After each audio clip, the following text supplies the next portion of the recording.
राजनीति में बुधवार का दिन एक बड़े और नाटकीय घटनाक्रम का गवाह बना। राज्य की विधानसभा में उस वक्त भारी हंगामा देखने को मिला जब टीएमसी के बागी और ममता बनर्जी के समर्थक विधायक पहली बार आमने सामने आए। इस गर्मागर्म माहौल की बीच स्थिति इतनी तनावपूर्ण हो गई कि कुछ लोगों को सुरक्षा बलों की मदद से सदन से बाहर भी निकालना पड़ा। नमस्कार, मैं हूं आकांक्षा और आप देख रहे हैं न्यूज़ 18 का डिजिटल प्लेटफॉर्म। राजनीतिक गलियारों में इस सियासी हलचल की चर्चा जोरों पर है, क्योंकि हाल ही में बागी नेता ऋत्विक बैनर्जी गुट की तरफ से ये बड़ा दावा किया गया था कि सदन के अंदर उनके पास कुल 64 विधायकों का समर्थन हासिल है। सत्ताधारी दल के भीतर विधायकों का इस तरह आमने सामने आना और सुरक्षा बलों का हस्तक्षेप करना पश्चिम बंगाल की राजनीति में एक नए और बड़े तूफान का संकेत दे रहा है। आने वाले दिनों में ये टकराव राज्य के राजनीतिक समीकरणों को पूरी तरह से प्रभावित कर सकता है। दरअसल विधानसभा में उस वक्त जोरदार हंगामा देखने को मिला जब सदन के स्पीकर के आदेश के बाद मार्शल ने पूर्व मुख्यमंत्री ममता बनर्जी के तृणमूल कांग्रेस टीएमसी गुट के विधायक कुणाल घोष को घसीटकर विधानसभा से बाहर निकाल दिया। इस घटना के दौरान सदन में काफी देर तक अफरा तफरी मची रही और हंगामे जैसा माहौल भी रहा। ये घटना तब सामने आई जब बंगाल विधानसभा में टीएमसी विधायक कुणाल घोष और तृणमूल कांग्रेस के बागी विधायक अखरूजम्मा के बीच तीखी नोकझोंक हो गई। दरअसल टीएमसी के बागी विधायक विधानसभा में अपनी बात रखने के लिए खड़े हुए थे। बताया जा रहा है कि अखरूजम्मा को कुछ बातें सामने रखी थी। इस दौरान जैसे ही उन्होंने सदन में अपनी बात रखनी शुरू की, वैसे ही कुणाल घोष सदन के वेल में पहुंच गए और उनके भाषण में बाधा डालने लगे। इससे दोनों नेताओं के बीच विवाद बढ़ गया। इसी बीच सदन में भारतीय जनता पार्टी के विधायक तुरंत कुणाल घोष के सामने खड़े हो गए और उनके बीच तीखी बहस होने लगी। सदन में बढ़ते विवाद और हंगामे को देखते हुए बंगाल विधानसभा के अध्यक्ष रथिंद्र बोस ने टीएमसी विधायक कुणाल घोष को अपनी सीट पर जाने का निर्देश दिया। हालांकि स्पीकर के निर्देश के बाद भी सदन में स्थिति नहीं संभली। तब विधानसभा अध्यक्ष ने टीएमसी विधायक कुणाल घोष को सदन की एक दिन की कार्रवाई से सस्पेंड कर दिया और मार्शल को कुणाल घोष को सदन से बाहर करने के आदेश दिए।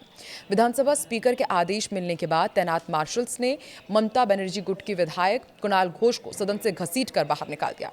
इस दौरान कुणाल घोष ने खूब विरोध जताया।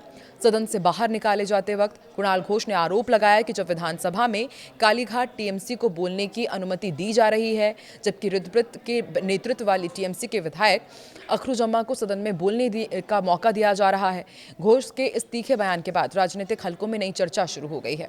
पश्चिम बंगाल की राजनीति में कुछ समय पहले ये बड़ा और नाटकीय घटनाक्रम सामने आया था जब न्यू टाउन में एक अहम बैठक के बाद तृणमूल कांग्रेस के बागी गुट ने ममता बनर्जी को टीएमसी चेयरपर्सन के पद से हटा दिया था। उनकी जगह हावड़ा सेंट्रल के विधायक अरूप रॉय को नया चेयरपर्सन नियुक्त किया गया था। इसके अलावा ऋत्विक बैनर्जी और अन्य नेताओं के नेतृत्व वाले असली तृणमूल गुट ने अभिषेक बैनर्जी को पार्टी के ऑल इंडिया जनरल सेक्रेटरी के पद से भी सस्पेंड कर दिया था। ये राजनीतिक भूचाल तब आया जब पश्चिम बंगाल में विधानसभा का बजट सत्र संपन्न हुआ था। सत्र के ठीक बाद तृणमूल के बागी विधायकों ने न्यू टाउन के एक होटल में गुप्त बैठक बुलाई थी। इस बैठक में बताया जाता है कि तृणमूल के करीब 60 विधायक और कोलकाता के लगभग 70 पूर्व पार्षद भी शामिल हुए थे। इसी बैठक के दौरान 30 सदस्यों वाली तृणमूल कमेटी के गठन की घोषणा की गई थी। विशेष सत्र में हिस्सा लेने के लिए राज्य के विभिन्न जिलों से लेकर विधायक तक तृणमूल के 500 नेता शहर के एक होटल में एकजुट हुए थे।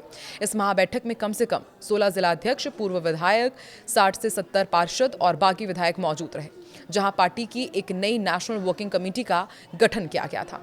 इसके बाद राष्ट्रीय अध्यक्ष Arup Roy, national general secretary Sandipan Saha, निष्कासित विधायक जावेद खान और ऋत्विक बैनर्जी उपाध्यक्ष, फिरहाद हकीम, अरूप विश्वास, रथिन घोष बनाए गए।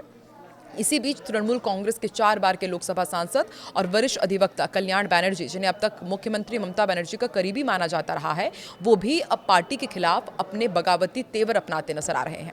दरअसल मंगलवार रात सोशल मीडिया पर किए गए एक सनसनीखेज पोस्ट में कल्याण बैनर्जी ने मंगलवार दोपहर तृणमूल कांग्रेस की शहीद दिवस रैली में अपने साथ हुए व्यवहार पर नाराजगी जताई। उन्होंने कहा कि भाषण के दौरान उन्हें बार बार टोका गया और अपमानित किया गया। अपने सोशल मीडिया पोस्ट में 4 बार के लोकसभा सांसद कल्याण बैनर्जी ने तृणमूल कांग्रेस के एक वर्ग पर मीडिया में उनके खिलाफ लगातार भ्रामक जानकारी फैलाने के भी आरोप लगाए। बैनर्जी ने तृणमूल कांग्रेस के इस वर्ग को कालीघाट सूत्र बताया है। उन्होंने ऐसा इसलिए कहा क्योंकि दक्षिण कोलकाता के कालीघाट इलाके में पूर्व मुख्यमंत्री ममता बनर्जी का आधिकारिक आवास है और पार्टी के कई अहम फैसले वहीं से लिए जाते हैं। बैनर्जी ने अपने सोशल मीडिया पोस्ट में कहा कि ये कालीघाट सूत्र पार्टी को बर्बाद कर देंगे। अपने पोस्ट में उन्होंने शहीद दिवस दिवस रैली में भाषण के दौरान हुई घटनाओं का विस्तार से जिक्र किया। उन्होंने दावा किया कि उनके भाषण में पहली बार उस समय बाधा आई जब पार्टी के महासचिव और ममता बनर्जी के भतीजे अभिषेक बनर्जी मंच पर पहुंचे। कल्याण बनर्जी ने अपने सोशल मीडिया पोस्ट में लिखा, जब मैं भाषण दे रहा था तभी अभिषेक बनर्जी सभास्थल पर पहुंच गए। मंच तक पहुंचने और वहां लोगों से मिलने में करीब 5 मिनट उन्हें लगा, इसलिए मुझे भी अपना भाषण 5 मिनट के लिए रोकना पड़ा। इसी तरह दीदी के आने पर भी मुझे भाषण रोकना पड़ा। इसके बाद मैंने उनसे पूछा कि क्या मैं भाषण जारी रखूं? उन्होंने हाँ कहा, जिसके बाद उन्होंने अपना भाषण फिर शुरू कर दिया। उन्होंने बताया कि जब पार्टी के कई विधायक बागी हो गए और निष्कासित विधायक रुद्रप्रत बनर्जी के नेतृत्व में अलग गुट बना लिया, तब भी वो ममता बनर्जी के प्रति वफादार बने रहे। उन्होंने दावा किया कि जनता के विरोध के डर से पिछले 2 महीनों में उनके अलावा पार्टी का कोई भी नेता दूसरे जिलों के दौरे पर नहीं गया है। सोशल मीडिया पोस्ट में उन्होंने लिखा कि पिछले 2 महीने में मैंने पार्टी कार्यकर्ताओं का हौसला बढ़ाने के लिए कई जिलों का दौरा किया। लेकिन अब देखिए, कल्याण बनर्जी के भी बागी तेवर नजर आ रहे हैं। कल जिस तरीके से शहीद दिवस में जो वो संबोधित कर रहे थे, उनको बार बार जब रोका गया, टोका गया, तो इससे वो नाराज हैं। वहीं दूसरी तरफ जिस तरीके से कुणाल घोष को विधानसभा से बाहर निकाला गया मार्शल्स की तरफ से, एक बात तो तय है कि आने वाले दिनों में पश्चिम बंगाल की राजनीतिक समीकरण और तेजी से बदलते हुए नजर आएंगे। आपको क्या लगता है आने वाले दिनों में पश्चिम बंगाल में क्या होने वाला है? कमेंट सेक्शन में जरूर बताएं।